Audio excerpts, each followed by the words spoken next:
There were cases in the late 19th century that seemed not only to resist time, but to create within it a kind of silence, a thick silence, made up of missing pages, interrupted testimonies, and memories that never quite aligned with what actually happened. And before this account begins, the researcher who reconstructs it leaves a single direct note in the corner of the manuscript. Records always start somewhere. Tell me which city you are listening to me from, and what time it is there now. After that, there are no more personal notes, only the case. The story that emerges from these fragments was born in 1892 on the rugged border between Tennessee and Virginia, where the Blue Ridge Mountains began to narrow into deep ravines before descending into the Cumberland region. At that time, the landscape was dominated by dirt roads that wound for miles without encountering a village, interrupted only by isolated barns and small family boarding houses used by travelers, hunters, messengers, and horsemen crossing the rural interior of the country. It was in this setting that the first references to the Ashentide Sisters Chamber appeared, a wooden room integrated into an old family home that had been adapted to accommodate travelers. Records about the house, when they appear, always mention two women, Eleanor Ashentide, the eldest, born in 1855, and her sister Mara Ashentide, born in 1859. Neither of them married. Both inherited the house from their parents, who died during the typhoid fever outbreak of 1887. Since then, they had run the room as a kind of refuge for exhausted horsemen, a simple resting chamber, but well known among messengers in the region. The house stood on a narrow ridge, protected by a row of gnarled trees that seemed to resist the mountain winds. The small community that lived on the nearby slopes described the sisters as discreet, hard-working, and too busy for long conversations. Eleanor took care of the accounting and improvised reservations. Mara took care of the food, hot water, and horses. They were neither beloved nor rejected. They were a silent part of the landscape, like the fog that gathered on autumn mornings. It was in late September 1892 that an unusual movement began. Reports from the time, gathered from letters, road notes, and later testimonies, indicate that a growing group of horsemen began to appear almost simultaneously in the region, as if they had all received instructions or routes leading them to the same house. Some came from the north, from Harlan. Others came from the interior of Tennessee, crossing trails known only to local hunters. The dates coincide within hours, and that is what intrigues the recorders. Official documents mention 26 horsemen coming from 4 different counties, all seeking temporary shelter in the same room run by the Ashentide sisters. There are no clear records of any connection between them.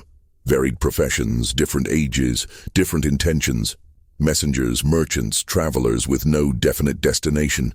By all accounts, they did not know each other, and yet they kept arriving. The last reliable confirmation appears in the guest book of the house, recovered years later in a fragile state. In it, over 6 corrected and rewritten pages, it is possible to detect Eleanor's careful handwriting, dates, initials, and observations about the number of horses sheltered. But at the end of the 6th page, there is a detail that, according to historians, should never have gone unnoticed. The line that should record the arrival of the 26th rider, the last, ends abruptly, as if the pen had been snatched from the hand. There is no name, there are no initials, there is no time. There is only the faint mark of ink that trails off the paper, interrupted mid-stroke. Above it, a single note, written with unusual force. Chamber full. Voices lower tonight. It is this phrase, repeated in 2 separate statements decades later, that officially inaugurates the mystery of the case. For according to all subsequent records, police, community, and judicial, no one ever saw the Ashentide sisters again, nor the 26 knights who entered the chamber that week in 1892. The door to the house was found locked from the inside, and the silence around it, according to witnesses, began long before it was noticed. To understand the disappearance of the 26 knights and the Ashentide sisters, it is necessary to reconstruct, with almost archaeological care, the days leading up to the last entry in the guest book. The surviving accounts, Letters sent from small villages, comments made in trade records, and testimonies collected years later describe a predictable, almost unchanging routine that made the sisters' house a reliable stopping point in the mountains. Eleanor and Mara lived simply. They rarely went down to the village of Bristol. They preferred to trade for supplies directly with farmers who crossed the elevated road where the house was built. The residence, though rustic, was known for keeping hot water heated on an iron stove that ran day and night during the fall. The chamber, the room that would give its name to later accounts, was just an elongated hall with dark wood walls, lit by two narrow windows and a central lamp. There, weary travelers slept, many of them horsemen who traveled across entire counties, delivering messages, supplies, or news. The sisters' relationship with the nearby community was cordial. Eleanor, more practical, spoke little. Mara, though kind, always kept her eyes downcast, as if afraid to look too closely at the world around her. There were no serious rumors about them, just comments about the fact that they had never left the house after their parents' death. Some residents said that Mara had been more introspective since then. Others claimed that Eleanor, despite her firm demeanor, was the one who really took care of everything. But nothing suggested tension, danger, or imminent abnormality. Similarly, the horsemen who passed through the region in the weeks before the disappearance did not seem involved in anything unusual. One of them, identified only by the initials R.W., reported in a letter to his wife that the hills were too quiet for the season, but added that this was perhaps due to the humid weather preceding the rains.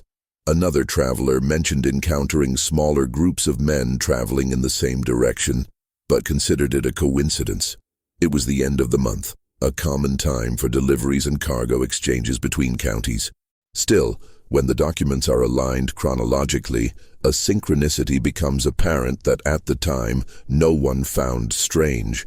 Travelers from different areas began to adjust their routes as if they were being pulled by the same route. Incomplete railroad reports from that month record delays at small stations, which could have forced riders to cover part of the way on horseback. But that is only one of the possible factors. What is known is that between September 27th and the morning of October 2nd, 1892, 26 men crossed distant roads, all converging on the same point on the map. And it is precisely in the days leading up to these arrivals that the testimonies begin to show small cracks. Nothing explicit, nothing alarming, but enough to suggest that something in the environment, or in the routine of the house, was out of the ordinary. A young farmer who delivered milk to the sisters stated in testimony decades later that on the morning of September 29th, he found Eleanor more serious than usual, repeatedly checking the chamber door as if expecting an important visitor. He could not explain the reason for her uneasiness, but said that she thanked him for the milk without looking up, as if she were trying to hear something from inside the house. Another witness, a woman who lived alone a little over a kilometer away, reported seeing the chamber's lamp lit throughout the night of the 30th, something she said never happened. The light, dim and static, shone through the narrow window and created a golden spot amid the darkness of the hills. It looked like someone was waiting for something, she wrote years later in a letter to the county court. There were also reports from the riders themselves. One of them, J.C.H., wrote on the back of a receipt that the house seemed too quiet inside, and that Mara, who welcomed him, had difficulty forming complete sentences, as if she were tired or distracted. Another traveler noted that the sisters seemed to be controlling the number of people entering the chamber, even though the house did not usually limit guests. It is at this point in the historical narrative that the figure of the 26 horsemen gains emotional relevance.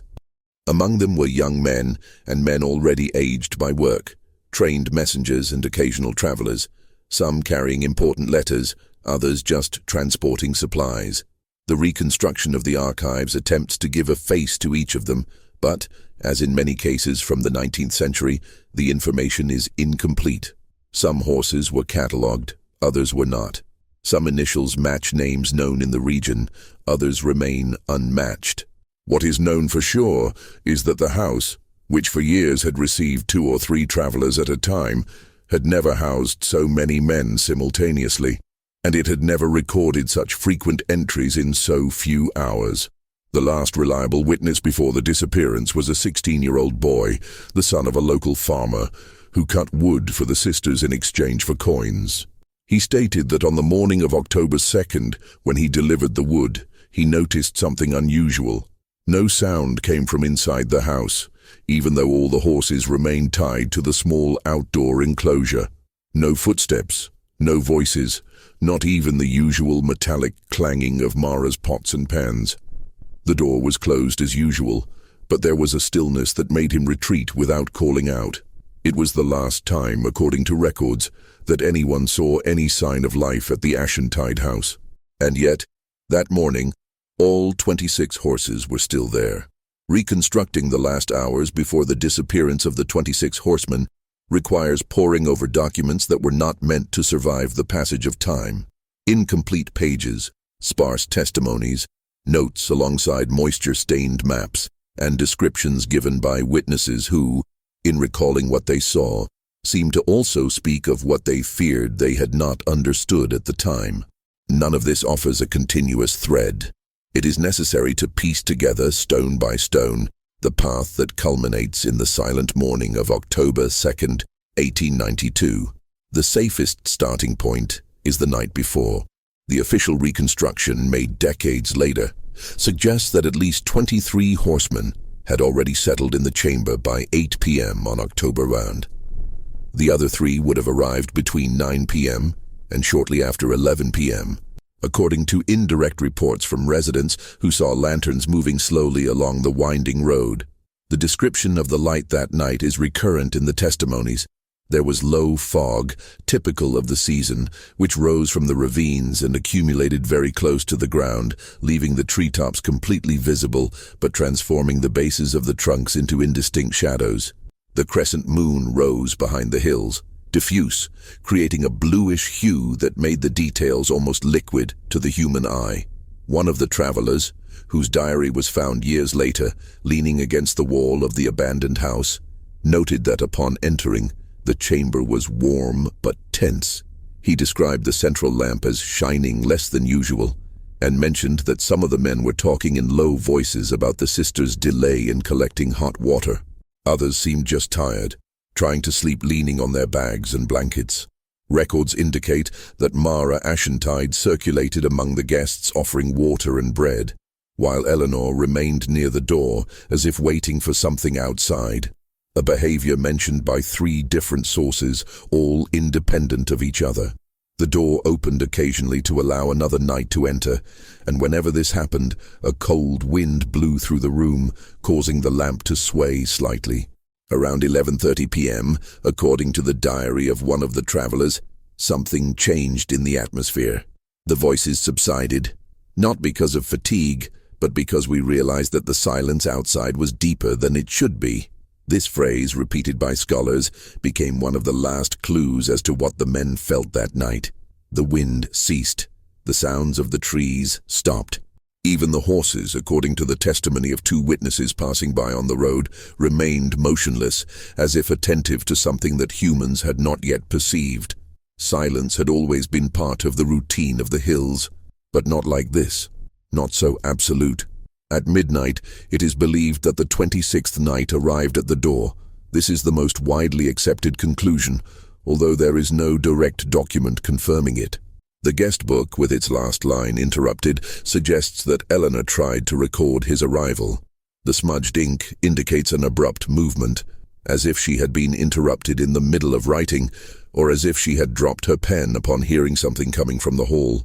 From that point on, the evidence becomes minimal, and at the same time more disturbing due to the absence of details. There are no recorded screams. No nearby witnesses reported any commotion, running, or sounds of a struggle. The chamber, built of solid wood, should have amplified any unusual noise, and yet everyone living within a 2-kilometer radius assured that they heard nothing but the wind at a few scattered moments. The boy who chopped wood for the sisters reported an important detail in his official statement. According to him, at dawn the lamp was still lit, but its light seemed weaker, as if it had been left to burn until the end, with no one tending to it during the night. He described the feeling that the house was full, even though no sound came from inside, as if the wood held a presence that could not be named, but also showed no signs of life. From there, what is known comes from the report of the local sheriff, George Mallory, dated October 3rd, 1892. He was called when two farmers noticed that the horses were still tied up, some restless, others exhausted, but no travelers had returned to the road. Mallory arrived at the house shortly after 9 in the morning. The document he signed describes the scene with clinical precision. The front door was locked from the inside. The wood showed no signs of forced entry. The chamber windows were locked. All the horses remained in the corral. There were no signs of struggle or escape around the house. Mallory knocked on the door repeatedly. The sound echoed off the wood itself, but there was no response from inside. The sheriff then decided to walk around the house, observing the exterior walls, trying to identify any signs of movement during the night. Nothing. The ground was untouched. No boot prints, no quick footsteps. It was only when he returned to the front door that he noticed a detail that would later become the centerpiece of the mystery. The doorknob was too cold for the time of day. That morning was typical of early fall, damp but not cold. Exposed hardware usually warms up slightly in the sunlight, but according to Mallory, the doorknob seemed out of place with the rest of the day's weather. This observation is underlined twice in the document. With no response, Mallory decided to force the door open. And it is here, at this exact point, that the files come to a strange consensus. Although he applied enough force to break the lock, the door gave way with unusual ease, as if it had been unlocked just before the impact. The sheriff noted that the sensation was like pushing into a space that was already empty, but still bore the marks of the recent presence of many people. The interior of the house, now revealed, showed no signs of violence. The blankets were on the floor, the bags leaned against the walls, the glasses and plates used the night before still on the side table. The lamp, almost out of oil, remained lit, a remnant of light struggling not to go out. But there was no one there. No bodies, no injuries, no objects indicating departure. The 26 horsemen and the Ashentide sisters were simply not there. The sheriff reported that he entered the center of the chamber, looked around, and called out for Eleanor, for Mara, for any of the travelers. The sound of his own voice echoed off the wood, returning to him as if it had encountered walls closer than they actually were, and according to his statement, that was what made him retreat. In the incident book, there is one last observation written by Mallory before the search team arrived. The air inside the chamber felt heavy, as if it had been used by many voices until a few moments ago. But now there were none left.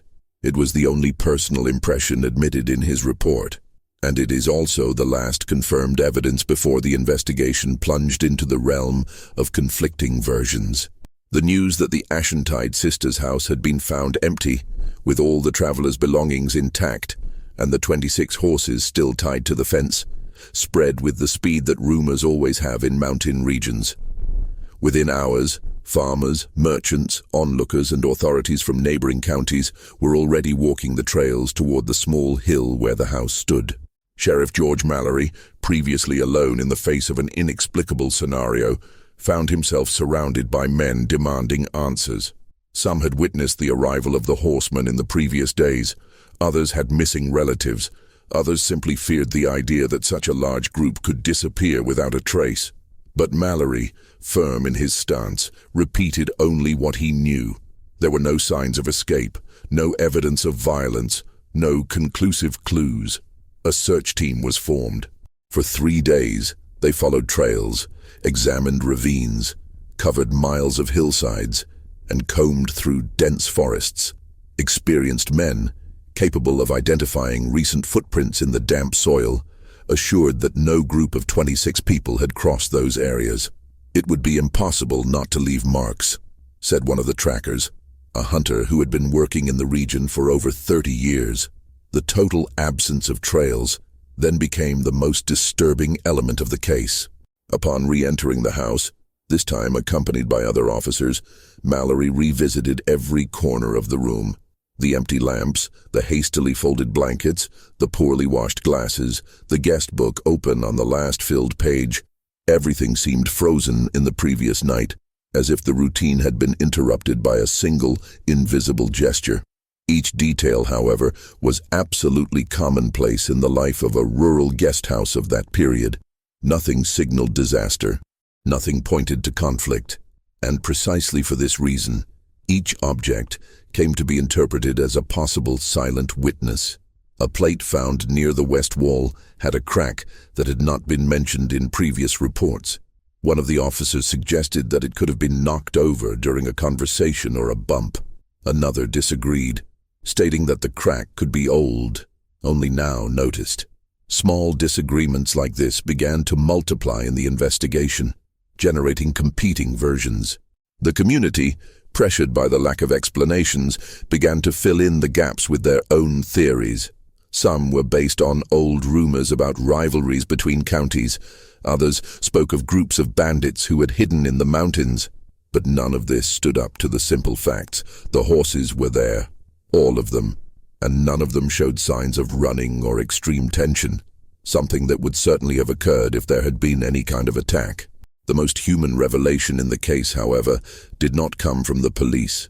It came from a woman named Helen Rook, a seamstress from the area who used to visit the sisters once a month to deliver fabrics. She stated that, 2 weeks before the disappearance, she found Mara more dejected than ever. The young Ashentide seemed to have slept little and watched the road while talking to Helen. She wasn't afraid, the seamstress told the county court, but she seemed to be waiting for something. Like someone waiting for news they don't know if they want to receive. This testimony reignited a question that had been ignored at the beginning of the investigation. Did the sisters know that men were coming? There is not enough evidence to answer that question. But the collection of reports indicates that Eleanor did, in fact, record each arrival throughout the week with unusual precision. And the last sentence she wrote, "The voices are quieter tonight," came to be interpreted as an emotional reflection of the hours leading up to the disappearance. Another clue emerged when examining the kitchen. A large pot, still containing boiled water, indicated that Mara was preparing to serve something to the guests. However, according to experts, the water was too hot to have been left there the night before.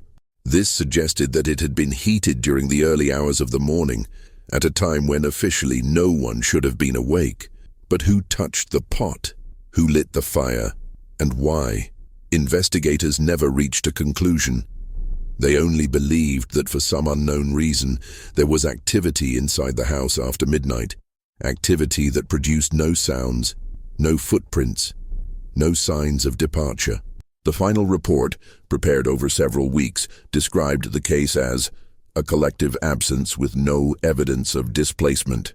It was a document criticized by many, both for its coldness and its inability to offer a concrete explanation.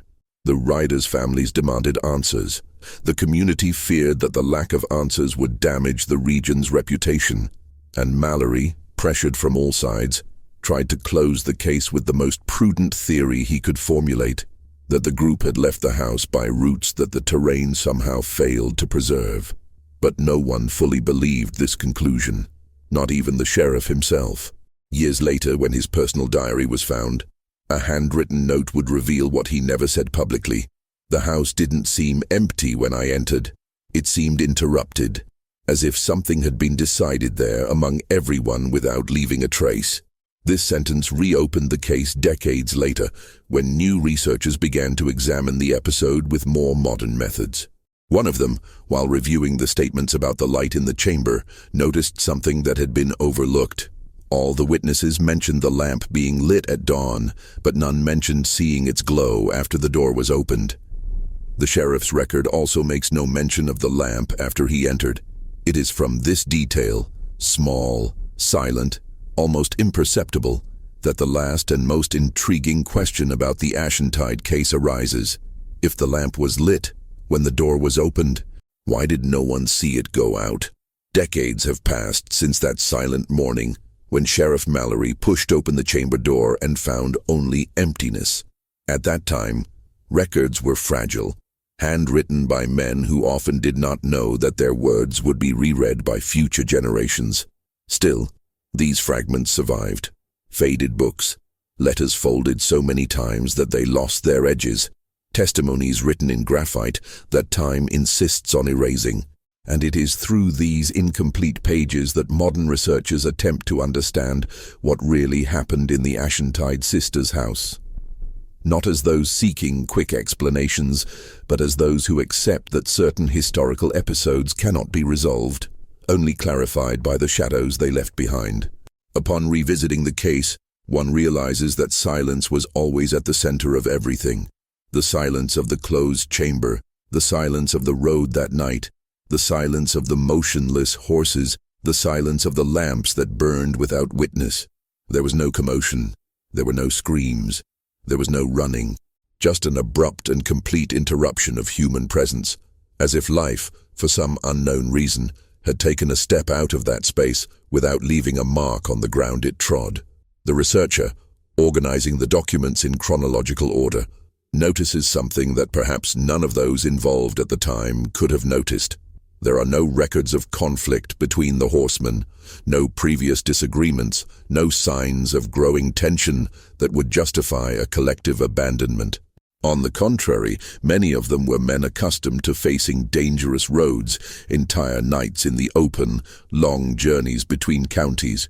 It was not a gathering of fragile or inexperienced men. It was a diverse group, but one prepared for the adversities of the region. The same was true of the sisters. Eleanor was methodical, practical, and firm in what she did. Mara was reserved but dedicated to her work. Neither of them seemed to live under threat, fear, or conflict. Their names are not associated with debts, land disputes, or family problems. The house they ran, though simple, was seen as a safe haven on the route between the hills. However, it is impossible to ignore the small signs left before the disappearance. Eleanor's gaze toward the door, more frequent than usual. Mara's despondency, which seamstress Helen Rook was the only one to notice. The feeling that the chamber was tense, as if everyone there was waiting for something they could not define. None of these elements constitute proof, but taken together, they suggest that a silent unease hung over the house, not an explicit threat, but something more discreet, almost psychological, like when a group of people sense that a change in the environment is about to occur, even though they cannot name it. This is where contemporary researchers need to do what historians are often reluctant to admit: recognize that archives do not contain all the answers. There are cases where the facts survive, but the explanation dies with those who lived them. The Ashentide case seems to be one of those. The 26 knights left behind their horses, their bags, their blankets, their letters, and their personal belongings. The sisters left behind an organized house, a still warm stove, and a guest book with an incomplete sentence. Nothing in the scene resembles an escape. Nothing suggests violence. Nothing indicates haste. Their absence has no physical mark, only the mark of the unsaid. A silence that has become a document. Over the years, researchers have analyzed the layout of the room, the shape of the windows, the position of the lamp, the condition of the wood, and the temperature recorded in weather notes from that time. They compared trails, reconstructed routes, and estimated times. None of this has produced definitive conclusions. What remains is only the certainty that at some point between midnight and dawn, 28 people were alive inside that house. And at dawn, none of them were anymore. Some see this as a failure of history. The researcher, however, sees something else, the reminder that not all disappearances can be reduced to theories. Some exist to remind us of the limits of what we can recover from the past. And paradoxically, it is these limits that make certain archives so deeply human. Closing the Ashentide file more than a century later, the researcher notes in the footer a reflection that is not part of the official records, but which accompanies anyone who revisits the case. Perhaps what disappeared that night was not just a group of travelers, but the possibility of fully understanding a human event when its last witnesses were the silence of the walls and the light of a lamp that no one saw go out. This thought offers no answers, but it offers an end. And at the same time, it offers no end at all. Because some cases, perhaps the ones that haunt us most, remain open not because of a lack of evidence, but because of the human inability to fill the space left between them. The file is closed.